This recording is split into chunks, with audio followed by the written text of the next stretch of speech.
সালামের জামানায় কাফের ফেরাউনের একটা বাদী ছিল। ওই বাদী ফেরাউনের অধীনে কাজ করত। আল্লাহ পাকের ওই বান্দিটি ফেরাউনের অধীনে কাজ করতে করতে গোপনে গোপনে আমার আল্লাহর উপর ঈমান এনেছে। ফেরাউনের ওই বাদীটি গোপনে গোপনে আল্লাহ তাআলার ইবাদত করত। ফেরাউনের ওই বাদী গোপনে গোপনে আমার আল্লাহর উপরে ঈমান এনেছে। হযরত মূসা আলাইহিস সালাতু ওয়াস সালামের উপরে ঈমান এনেছে। বেঈমান কাফের ফেরাউন ওই বাদী সম্পর্কে জানতে পেরে গেল যে আমার অধীনে একটা বাদী কাজ করে। ওই বাদীটি আমাকে রব না মেনে হযরত মূসা আলাইহিস সালাতু ওয়াস সালামের রবের উপর ঈমান এনেছে। বেঈমান কাফের ফেরাউন সেনাদেরকে ডাক দিয়ে বলল, ওই বাদীটাকে জলদি হাজির করো, তাড়াতাড়ি। সেনারা ওই বাদীকে হাজির করলো। ফেরাউন ওই বাদীকে জিজ্ঞাসা করলো, তুই কি আমাকে রব বলে অস্বীকার করে মূসা আলাইহিস সালাতু ওয়াস সালামের রবের উপর ঈমান এনেছিস?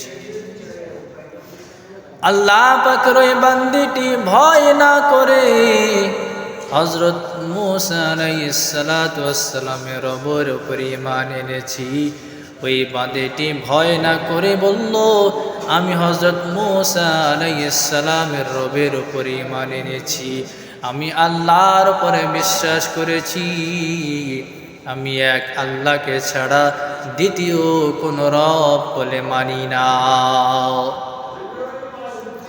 ফেরাউন বাদীকে ডাক দিয়ে বলে, রে বাদী, আমাকে যদি রব বলে না মানিস আমি তোকে কি শাস্তি দিতে পারি তুই তো ভালো করে জানিস। আল্লাহ পাকের ওই বান্দিটি ফেরাউনকে ডাক দিয়ে বললে, রে ফেরাউন, তোর যা মন চাই তুই তাই করে নে। আমি আমার আল্লাহর উপরে ঈমান এনেছি। এক আল্লাহকে বিশ্বাস করি। এক আল্লাহকে ছাড়া দ্বিতীয় কাউকে রব বলে মানব না। ওই বান্দিটি আল্লাহ পাকের ওই বান্দিটির দুটো মেয়ে সন্তান ছিল। একজনের বয়স 6 থেকে 7 বছর, আর একজনের বয়স 2 থেকে 3 বছর। ছোট ছোট দুটো মেয়ে সন্তান ছিল। ফেরাউন ডাক দিয়ে বলল, রে বাদী, তুই যদি আমাকে রব বলে না মানিস তোর চোখের সামনে তোর দুটো মেয়ে সন্তানকে গরম তেলের উপরে পুড়িয়ে মারব।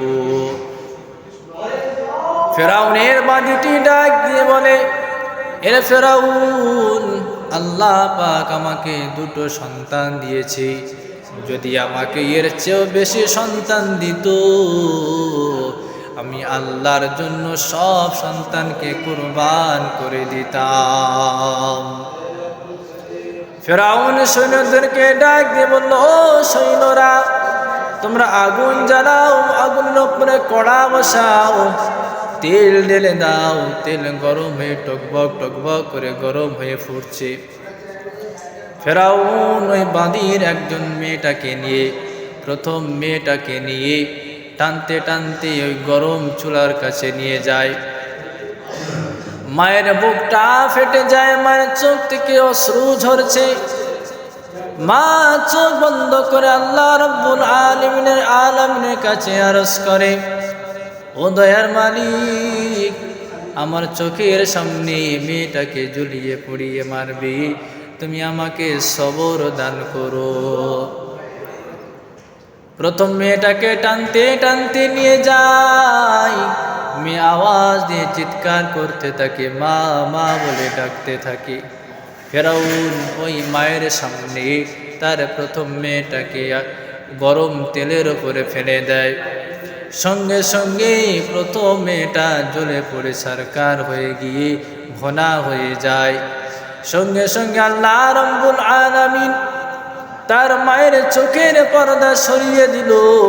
মা দেখতে পেল আমার মেয়েটা আমাকে ডাক দিয়ে বলছে, মা তুমি সবর করো, কিছুক্ষণ পর আমরা একত্রিত হব। তারপর দ্বিতীয় মেয়েটাকে টানতে টানতে নিয়ে যায়। দ্বিতীয় মেয়েটাকে এমনভাবে গরম তেলের ওপরে ফেলে দেয়, দেওয়ার সাথে সাথে জ্বলে পুড়ে ভোনা হয়ে গেল। আল্লাহ রাব্বুল আলামিন ওই মেয়েটা চোখের পর্দা সরিয়ে দিল। মেয়েটা দেখতে পেল দ্বিতীয় মেয়েটা এমনভাবে মাকে ডাক দিয়ে বলে, মা তুমি চিন্তা করো না, সবর করো, একটু পরে আমরা একত্রিত হব। ফেরাউন তারপরে ওই বাদীটাকে টানতে টানতে নিয়ে যায়। বাদী ডাক দিয়ে বলে, রে ফেরাউন, আমাকে টানতে টানতে নিয়ে যেতে হবে না, আমি নিজেই ওই গরম তেলের উপরে ঝাঁপ দেব। তবে আমার একটা চাহিদা, একটা খায়েশ, যে আমি ইন্তেকালের পর আমাদের তিনজনের হাড্ডিকে এক জায়গায় দাফন করে দিবি। এমনিভাবে ওই বাদীটি নিজে থেকে ওই গরম তেলের উপরে ঝাঁপ দিয়ে পড়লো। ঝাঁপ দেওয়ার সাথে সাথে গরম তেলে ফুটতে ফুটতে ভোনা হয়ে গেল। তবু আল্লাহর বান্দি ঈমান থেকে পিছু পা হটে নাই। কেমন ঈমান ছিল!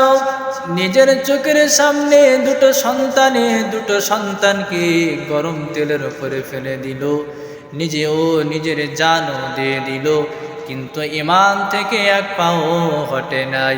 আল্লাহর উপরে কেমন ঈমান এনেছিলেন! হযরত মূসা আলাইহিস সালাতু ওয়াস সালাম এবং নবী পাক সাল্লাল্লাহু আলাইহি ওয়াসাল্লামের মধ্যে 2000 বছরের ব্যবধান ছিল। আল্লাহ রাসূল আমার সাল্লাল্লাহু আলাইহি ওয়াসাল্লাম যখন মিরাজে যাচ্ছিলেন, বাইতুল মাকদাসের উপর দিয়ে যখন যাচ্ছিলেন, নবী পাক সাল্লাল্লাহু আলাইহি ওয়াসাল্লাম একটা জান্নাতি খুব সুন্দর খুশবু অনুভব করলেন। নবী পাক সাল্লাল্লাহু আলাইহি ওয়াসাল্লাম জিবরিল আমিন আলাইহিস সালামকে ডাক দিয়ে বললেন, ভাই জিবরিল, এত সুন্দর জান্নাতি খুশবুর কোত্থেকে আসে, কিভাবে আসে জান্নাতি খুশবুটা? হযরত জিবরিল আমিন আলাইহিস সালাতু ওয়াস সালাম নবী পাক সাল্লাল্লাহু আলাইহি ওয়াসাল্লামকে বলেন, ইয়া রাসূলুল্লাহ, এই জান্নাতি খুশবুটা মিশর থেকে আসছে। ফেরাউনের একটা বাদী ছিল, এই বাদী তার 2 সন্তান 3 জন মিলে আল্লাহর জন্য নিজেদের জানকে কুরবান করে দিয়েছিল। 3 জনের হাড্ডি একত্রিত করে এক জায়গায় দাফন করে দিয়েছিল। সেই জায়গা থেকে আজ পর্যন্ত খুশবু আসে। কেমন ঈমান এনেছিল! নিজেদের জান বিলিয়ে দেওয়ার পরেও আল্লাহকে আল্লাহ বলে স্বীকার করেছে, ফেরাউনের কাছে মাথা নত করে নাই। এমন ঈমান আমারও আপনাদেরকে আনা দরকার।